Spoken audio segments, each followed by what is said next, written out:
Hello students, આજે આપણે જોઈશું સ્ટાન્ડર્ડ 12નું ચેપ્ટર નંબર 7 જે છે જાવાની મૂળભૂત બાબતો. એટલે કે આ ચેપ્ટરની અંદર આપણે જાવા લેંગ્વેજ સ્ટાર્ટ કરવાની છે. તો હવે જાવા લેંગ્વેજની અંદર આપણે આ ચેપ્ટરની અંદર જાવાનું જે બેઝિક છે એટલે કે ડેટા ટાઈપ્સ છે, ત્યારબાદ પ્રક્રિયકો છે, વેરિયેબલ છે, આ બધી જે મૂળભૂત કોઈપણ લેંગ્વેજની બાબત હોય છે તે બધી જ બાબત જાવાની બાબત આપણે આ ચેપ્ટરની અંદર જોવાની છે. અને થોડું ઘણું જાવાનું બેઝિક જેવું કે જાવા લેંગ્વેજ કેવી લેંગ્વેજ છે, ત્યારબાદ કોને બનાવી છે, આ બધું જે એની થોડી ઘણી હિસ્ટ્રી છે તે પણ આપણે જોવાનું છે. તો ચલો સ્ટાર્ટ કરીએ. તો સૌથી પહેલાં તો જોઈએ જાવાનો પરિચય. તો જાવા 1991માં સન માઇક્રો સિસ્ટમ વડે વિકસાવવામાં આવી છે. તો આ પહેલો જ ક્વેશ્ચન જે એક્ઝામની અંદર તમને ઘણીવાર પૂછાય છે તે છે. તો એવો ક્વેશ્ચન પૂછાશે કે જાવા ક્યારે અને કોના દ્વારા વિકસાવવામાં આવી છે. તો એ 1991ની અંદર સન માઇક્રો સિસ્ટમ દ્વારા વિકસાવવામાં આવી છે. હવે આની સાથે સાથે તમે બે ક્વેશ્ચન એવા છે કે જેમાં તમે કન્ફ્યુઝ થઈ જશો. એક તો જાવા કોણે ડેવલપ કરી છે અને એક બીજું જાવા સ્ક્રિપ્ટ કોણે ડેવલપ કરી છે. તો યાદ રાખજો કે જાવા ડેવલપ કરી છે સન માઇક્રો સિસ્ટમે અને જાવા સ્ક્રિપ્ટ કોણે કરી છે ડેવલપ, તો નેટસ્કેપે કરી છે. એટલે આ બંને ક્વેશ્ચન જો એક્ઝામની અંદર પૂછાય તો એની અંદર તમે અટવાઈ નહીં જતા, પહેલાં વ્યવસ્થિત રીતે વાંચજો કે જાવાનું તમને પૂછ્યું છે કે જાવા સ્ક્રિપ્ટનું પૂછ્યું છે. બરાબર? ચલો, તો એ જ રીતે નેક્સ્ટ જોઈએ તો વર્લ્ડ વાઇડ વેબ વડે અમલમાં મૂકી શકાય તેવી સામાન્ય ઉદ્દેશવાળી પ્રોગ્રામિંગ ભાષા છે. કઈ? જાવા. અને બીજું કે જાવા એક એવી લેંગ્વેજ છે, તો મેં તમને આગલા ચેપ્ટરની અંદર પણ કીધું છે, જાવા એ ઓબ્જેક્ટ ઓરિએન્ટેડ પ્રોગ્રામિંગ લેંગ્વેજ છે.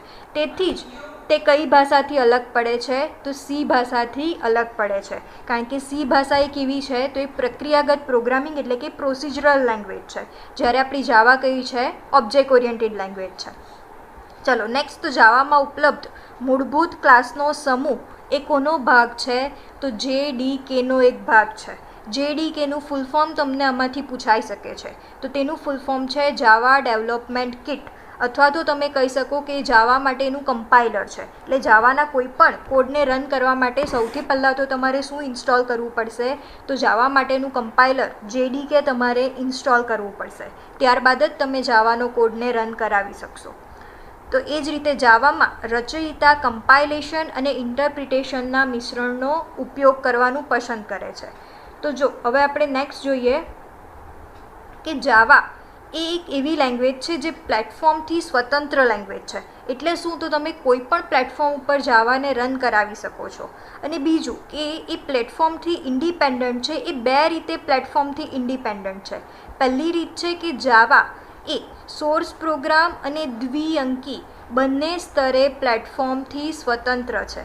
તો હવે એ કઈ રીતે કે એનું સોર્સ પ્રોગ્રામના સ્તરે પણ સ્વતંત્ર છે અને દ્વિઅંકીના સ્તરે પણ પ્લેટફોર્મ ઇન્ડિપેન્ડન્ટ છે? તો પહેલો જ ક્વેશ્ચન આ તમને પૂછાઈ શકે છે કે જાવા નીચેનામાંથી કઈ બે બાબતે પ્લેટફોર્મથી સ્વતંત્ર છે? તો પહેલી બાબત છે સોર્સ પ્રોગ્રામ અને બીજી બાબત શું છે? બાઇનરી એટલે કે દ્વિઅંકી સ્તરે. તો હવે પહેલાં એ જોઈ લઈએ કે જાવાનું કમ્પાઇલેશન આખું કઈ રીતે થાય છે.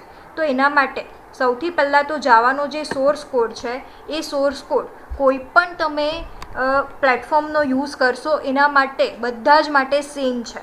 તો એ કેમ સેમ છે? તો એના માટેની જે બેઝિક ડેટા ટાઈપ છે, એટલે તમે એને કહી શકો છો કે જાવાની જે મૂળભૂત ડેટા ટાઈપ છે, પ્રાથમિક ડેટા ટાઈપ છે, એ બધા જ જે પ્લેટફોર્મ છે તેના માટે અચળ છે. એટલે જ એ સોર્સ પ્રોગ્રામના સ્તરે કેવી છે? તો એ સોર્સ પ્રોગ્રામના સ્તરે પ્લેટફોર્મ ઇન્ડિપેન્ડન્ટ છે. તો આ પણ ક્વેશ્ચન કોઈક વાર પૂછાઈ શકે છે કે જાવા પ્રોગ્રામ સોર્સ પ્રોગ્રામના સ્તરે શાના આધારે પ્લેટફોર્મ ઇન્ડિપેન્ડન્ટ છે?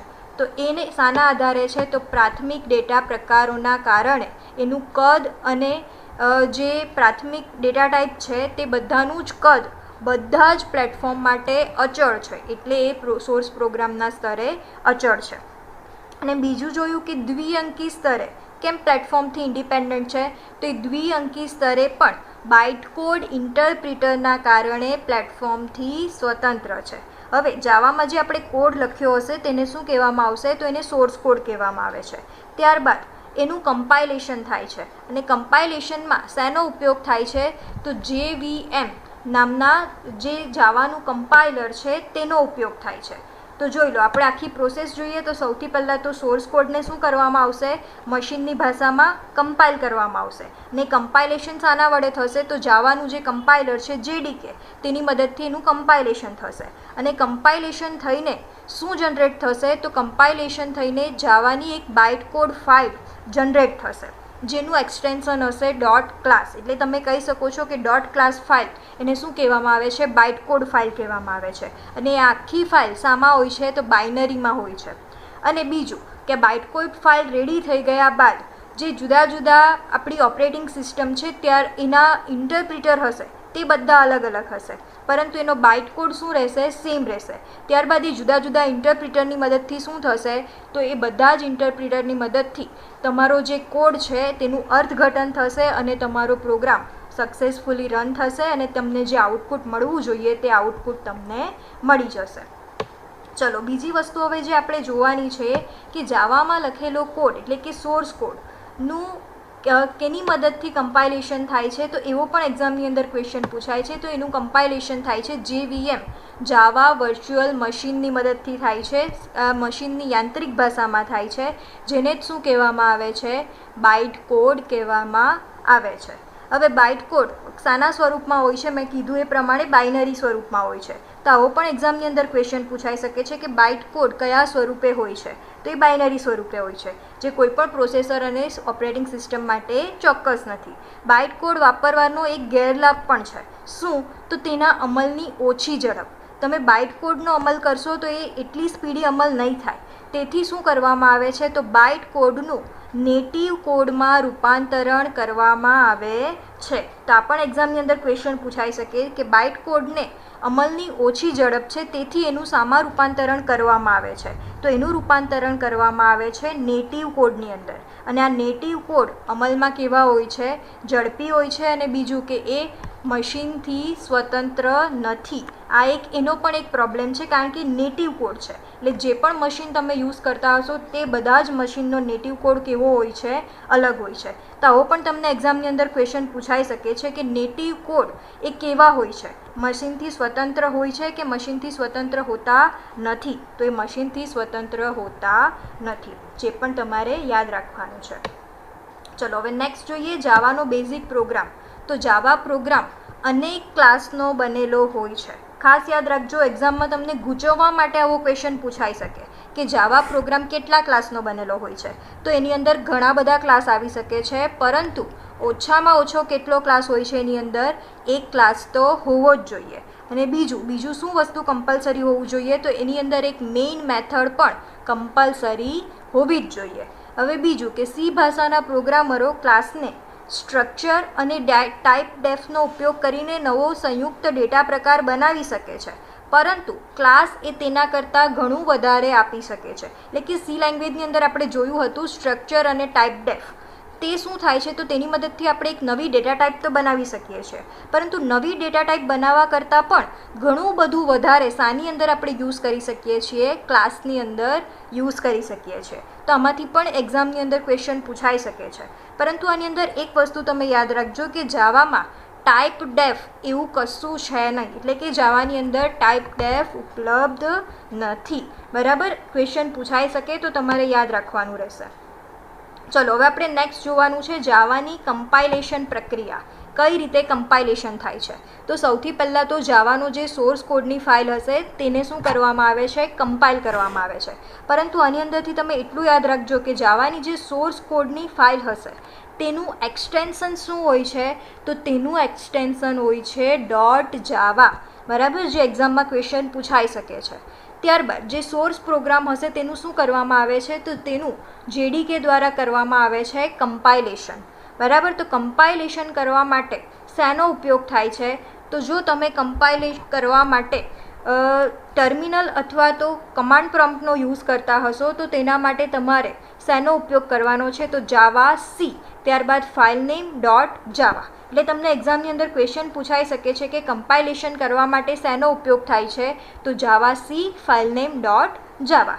જેવું તમારું કમ્પાઇલેશન સક્સેસફુલી થઈ જશે એટલે એક નવી ક્લાસ નામની ફાઇલ તમારી જનરેટ થશે, જેની અંદર શું હશે, તો જે ફાઇલને આપણે કહીએ છીએ જાવાની બાઇટ કોડ ફાઇલ. હવે આ એક પણ યાદ રાખજો ક્વેશ્ચન કે જો તમારું સક્સેસફુલી કમ્પાઇલેશન થઈ જશે તો કયા એક્સટેન્શનવાળી નવી ફાઇલ જનરેટ થાય છે, તો ખાસ યાદ રાખજો એનું એક્સટેન્શન શું હશે, ડોટ ક્લાસ. અને એ આખી ફાઇલ કેવી હશે, બાઇનરી ફાઇલ હશે, જેથી આપણે એને ઇઝીલી રીડ નથી કરી શકતા, પરંતુ એને કમ્પ્યુટર રીડ કરી શકે છે. ચલો, હવે જેવી તમારું સક્સેસફુલી કમ્પાઇલેશન થઈ જશે અને ડોટ ક્લાસ ફાઇલ જનરેટ થઈ જશે, ત્યારબાદ શું કરવામાં આવશે, તો JVM નામના જે મશીન છે તેની મદદથી શું કરવામાં આવશે, તેનું ઇન્ટરપ્રિટેશન કરવામાં આવશે. એટલે કે તમારો કોડને રન કરવામાં આવશે અને ત્યારબાદ રન થયા પછી શું કરશે, તમને જે આઉટપુટ મળવું જોઈએ તે આઉટપુટ મળશે. અને ઇન્ટરપ્રિટરની મદદથી શું થાય છે, તો બાઇટ કોડનું અર્થઘટન કરવામાં આવે છે અને ત્યારબાદ તેનો અમલ કરવામાં આવે છે. તો આખી પ્રોસેસ પણ તમને પૂછાઈ શકે છે. હવે આપણે જ્યારે પ્રેક્ટિકલી જોઈશું ત્યારે જોઈ લઈએ છીએ કે એનું કમ્પાઇલેશન કરવા માટે કયા કયા કમાન્ડ યુઝ થાય છે, કારણ કે એ તમને એક્ઝામની અંદર પણ ઘણીવાર પૂછાય છે. ચલો હવે નેક્સ્ટ જોઈએ તો જાવા પ્રોગ્રામનો સ્કાઇટમાં ઉપયોગ. એટલે કે આપણી જે બુક છે તેની અંદર આપણે જાવા પ્રોગ્રામમાં ટેક્સ્ટ એડિટર તરીકે શાનો ઉપયોગ કરવાનો છે, તો સ્કાઇટ નામના સોફ્ટવેરનો યુઝ કરવાનો છે. અને આ સ્કાઇટ નામનો સોફ્ટવેર એ પણ કેવો છે, તો એ પણ તમે ફ્રીમાં ડાઉનલોડ કરી શકો છો. જાવા પ્રોગ્રામ લખવા આપણે શાનો ઉપયોગ કરવાના છે, સ્કાઇટનો ઉપયોગ કરવાના છે. અને સ્કાઇટનું ફૂલ ફોર્મ છે સિન્ટિલા ટેક્સ્ટ એડિટર, બરાબર, જેનો આપણે ટેક્સ્ટ એડિટર તરીકે યુઝ કરી શકીએ છીએ. અને જો તમારી પાસે સ્કાઇટ ના હોય તો તમે પ્રોગ્રામના માટે ટેક્સ્ટ એડિટર તરીકે નોટપેડનો પણ યુઝ કરી શકો છો. એવું જરૂરી નથી જાવામાં કે તમે આ જ ટેક્સ્ટ એડિટરનો ઉપયોગ કરો. કોઈ પણ ટેક્સ્ટ એડિટરનો તમે ઉપયોગ કરીને જાવા પ્રોગ્રામને રન કરાવી શકો છો. સિમ્પલી એટલું છે કે તમારે જાવા માટેનું જે કમ્પાઇલર છે પહેલેથી ઇન્સ્ટોલ કરી રાખવું પડશે, તો તમે ઇઝીલી એને રન કરાવી શકશો. તો ચલો, જાવા સ્કાઇટ વિનિયોગ સૌથી પહેલાં તો આપણે સ્ટાર્ટ કરતા શીખીએ. ત્યારબાદ એની અંદરથી પણ તમને એક બે ક્વેશ્ચન પૂછાય છે. જેવી રીતે સ્કાઇટની અંદર નવી ફાઇલ ખોલવા માટે શાનો ઉપયોગ થાય, તો ઓલવેઝ જે બધા સોફ્ટવેરની અંદર યુઝ થાય છે તે જ છે, ફાઇલ મેનુમાંથી ન્યૂ. ત્યારબાદ ફાઇલનો સંગ્રહ કરવા માટે શાનો ઉપયોગ થાય, તે પણ ફાઇલ મેનુમાંથી ન્યૂ, જે આપણે બધા જ સોફ્ટવેરની અંદર જોયું જ છે. ત્યારબાદ આ એક મેઇન વસ્તુ તમારે યાદ રાખવાનું છે કે સ્કાઇટની અંદર કોઈપણ પ્રોગ્રામને કમ્પાઇલ કરવા માટે શેનો ઉપયોગ થાય છે, તો ટૂલ્સ મેનુમાંથી કમ્પાઇલ, અને કમ્પાઇલ થઈ ગયા પછી કોડને રન કરવા માટે, અમલ કરવા માટે શાનો ઉપયોગ થાય છે, તો ટૂલ્સ મેનુમાંથી ગોનો યુઝ થાય છે. આ એક્ઝામની અંદર બંને પૂછાઈ શકે છે. ચલો, તો હવે આપણે થોડું ઘણું નેક્સ્ટ બીજી વસ્તુ જોઈ લઈએ. તો નેક્સ્ટ વસ્તુ છે જાવા પ્રોગ્રામનું બંધારણ. એટલે કે જાવા પ્રોગ્રામનું જે મેઇન કોડિંગ છે એ ક્યાંથી સ્ટાર્ટ થાય છે, તો સૌથી પહેલાં તો જાવા પ્રોગ્રામમાં માળખામાં જે ગ્રેટર ધેન અને લેસ ધેન એટલે કે કોણીય કૌંસ છે તેને શું કહેવામાં આવે છે, પ્લેસ હોલ્ડર કહેવામાં આવે છે. એટલે કે જ્યાં તમને કોણીય બ્રેકેટ દેખાય છે ત્યાં તમારે જ્યારે પણ તમે કોડને રન કરતા હશો ત્યારે કંઈક વસ્તુ તમારે એની અંદર લખવાનું રહેશે. ત્યારબાદ જાવામાં મેથડ કે ફંક્શનની વ્યાખ્યા ફંક્શન હેડર તથા જે કર્લી બ્રેકેટ છે તેની વચ્ચે જ લખવામાં આવે છે. જે બધું તમને ખબર જ છે કે તમે કોઈ પણ મેથડનું બોડી લખતા હશો તે શાની અંદર લખો છો, તો તે તમે કર્લી બ્રેકેટની અંદર જ લખો છો. ચલો, આપણે હવે મેઇન એનું જે કોડિંગ છે તે સ્ટાર્ટ કરીએ.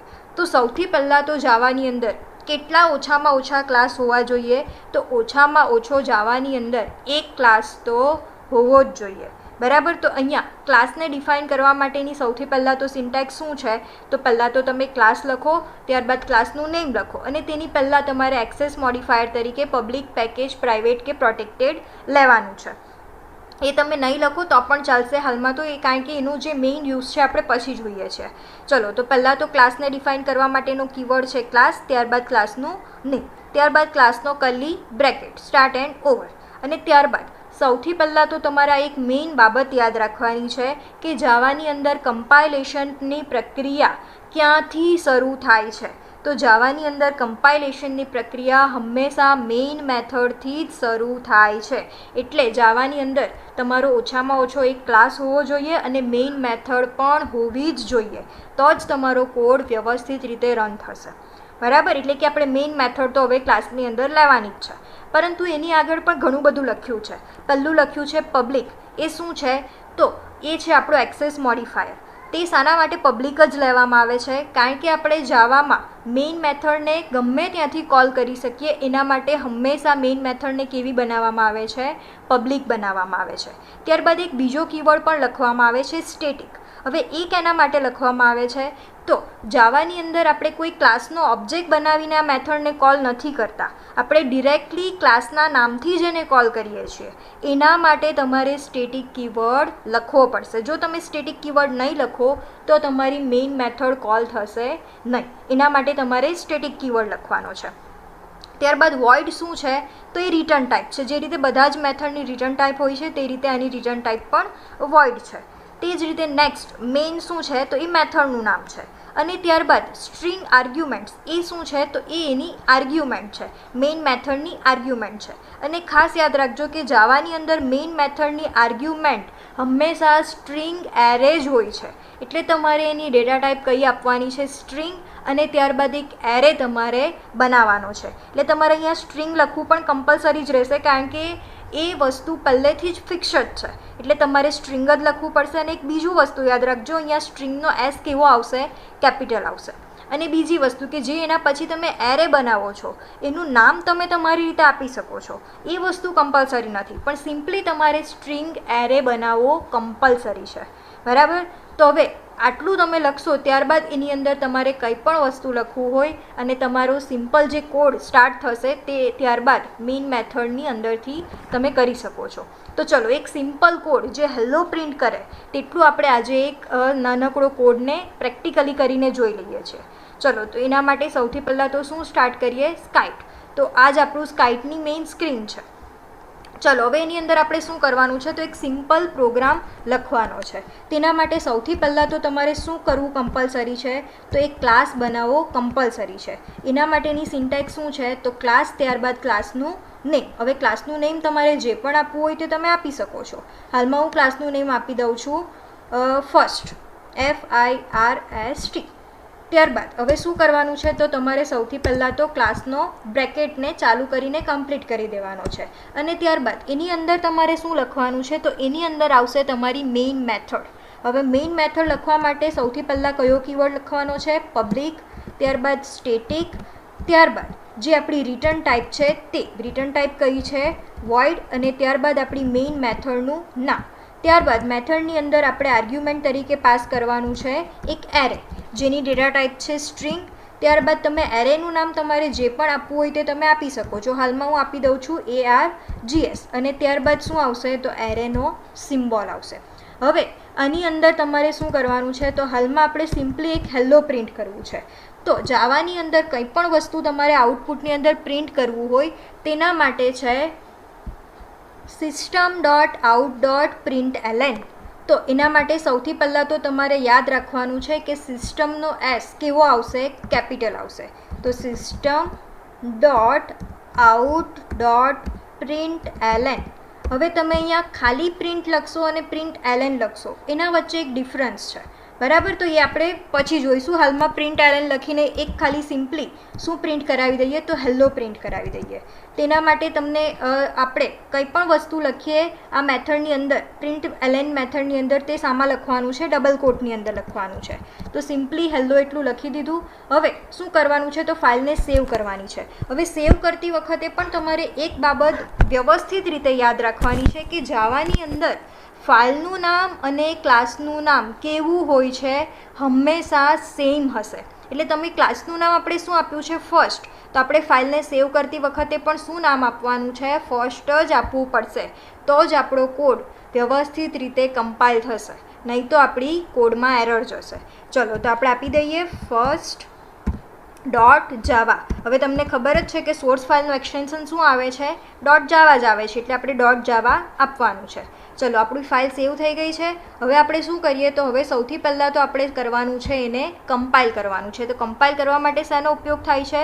તો કમ્પાઇલ કરવા માટે ટૂલ્સ મેનુમાંથી કમ્પાઇલ. હવે તમે જેવું કમ્પાઇલ કરશો એટલે તમને અહીંયાથી ખબર પડી જશે કે તમારું કમ્પાઇલેશન સક્સેસફુલી થયું છે કે નથી થયું. તો એ કઈ રીતે ખબર પડશે? તો જેવું તમારું એક્ઝિટ કોડ 0 આવી જાય છે એનું મિનિંગ થાય છે કે તમારું કમ્પાઇલેશન સક્સેસફુલી થઈ ગયું છે. ચલો, તો હવે આપણે શું કરવાનું છે? કમ્પાઇલ કર્યા બાદ આપણે કોડને રન કરવાનો છે. તો રન કરવા માટે શું કરવાનું છે? તો ટૂલ્સ મેનુમાંથી ગો, અથવા તો એની શોર્ટકટ કી છે F5. હવે જેવું આપણે ટૂલ્સ મેનુમાંથી ગો કરીશું એટલે આપણને જે આઉટપુટ મળવું જોઈએ તે આઉટપુટ આપને મળી જશે, અને તે આપણું આઉટપુટ શું છે? હેલો. તો એ આપને મળી ગયું છે. તો આપણે સિમ્પલ જાવાનો એક પ્રોગ્રામ રન કરાવીને જોઈ લીધો છે. ચલો, હવે આપણે નેક્સ્ટ જોઈએ. તો આ જ વસ્તુ તમારે, જો તમે નોટપેડમાં લખતા હો અને તમારે કમ્પાઇલ કરવું હોય તો તેના માટે વિન્ડોઝ ઓપરેટિંગ સિસ્ટમની મદદથી તમે ટર્મિનલ કમાન્ડ પ્રોમ્પ્ટનો યુઝ કરશો, અને જો તમે ઉબાન્ટુનો યુઝ કરતા હશો તો તેના માટે આવશે ટર્મિનલ. પરંતુ એની અંદર આપણે એક વસ્તુ જોવાનું છે કે રન કરવા માટેનો કમાન્ડ કયો છે. તો ચલો એ જોઈ લઈએ પહેલાં. હવે તમારે કમાન્ડ પ્રોમ્પ્ટની અંદર સૌથી પહેલાં તો તમારી ફાઇલ જ્યાં છે તે પાથ આપવો પડશે. તો હાલમાં મારી ફાઇલ છે ડી ડ્રાઈવની અંદર. ત્યારબાદ એની અંદર એક બીજું ફોલ્ડર છે, તે ફોલ્ડરનું નામ છે સ્કૂલ. તો હું અહીંયા આપી દઈશ સ્કૂલ. ત્યારબાદ એની અંદર પણ મારું એક બીજું ફોલ્ડર છે જે છે કોમ. તો એની અંદર ફરી પાછું મારે આપવું પડશે CD કોમ, અને ત્યારબાદ એની અંદર પણ પાછું એક છે તો એના માટે CD 2020. ચલો, આ ફોલ્ડરની અંદર મારી જે હાલમાં ફાઇલ છે તે અવેલેબલ છે. તો હવે આપણે કોડને શું કરાવવાનો છે? તો કોડને આપણે કમ્પાઇલ કરવાનો છે. તો હવે ખાસ યાદ રાખજો, કોડને કમ્પાઇલ કરવા માટે કયો કમાન્ડ યુઝ થાય છે? તો કોડને કમ્પાઇલ કરવા માટે જાવા C, ત્યારબાદ ફાઇલ નેમ .java આનો ઉપયોગ થાય છે. હવે જેવું તમે એન્ટર આપશો એટલે તમારી કમ્પાઇલેશન પ્રોસેસ થશે. ઓકે, તો આપણું કમ્પાઇલેશન સક્સેસફુલી થઈ ગયું છે. હવે એ કઈ રીતે ખબર પડશે? તો અહીંયા આપણને વચ્ચે કંઈ પણ વસ્તુ લખેલું મળ્યું નથી. એનું મિનિંગ થાય છે કે આપણું કમ્પાઇલેશન સક્સેસફુલી થઈ ગયું છે. હવે કોડને રન કરવા માટેનો કમાન્ડ કયો છે? તો એના માટેનો કમાન્ડ છે જાવા, અને ત્યારબાદ સિમ્પલી ફાઇલ નેમ, જાવા અને ફાઇલ નેમ. અને તમે જેવું એન્ટર આપશો એટલે આપણે આઉટપુટ મળી જશે. જે આપણું આઉટપુટ શું મળે છે? હેલો. તો એ તમને દેખાય જ છે. તો આ રીતે તમે, જો તમારી પાસે સ્કાઇપ નહીં હશે તો પણ તમે નોટપેડની મદદથી કરતા હશો તો આ રીતે તમારે રન કરવાનું રહેશે. અને એક્ઝામની અંદર પણ તમને ક્વેશ્ચન પૂછાય છે કે જાવામાં કોઈ પણ પ્રોગ્રામને કમ્પાઇલ કરવા માટે કયો કમાન્ડ વપરાય છે અને રન કરવા માટે કયો કમાન્ડ વપરાય છે. ચલો, તો હવે ચેપ્ટરનો જે નેક્સ્ટ પાર્ટ છે આપણે નેક્સ્ટ વિડીયોની અંદર જોઈશું. ત્યાં સુધી ગુડ બાય.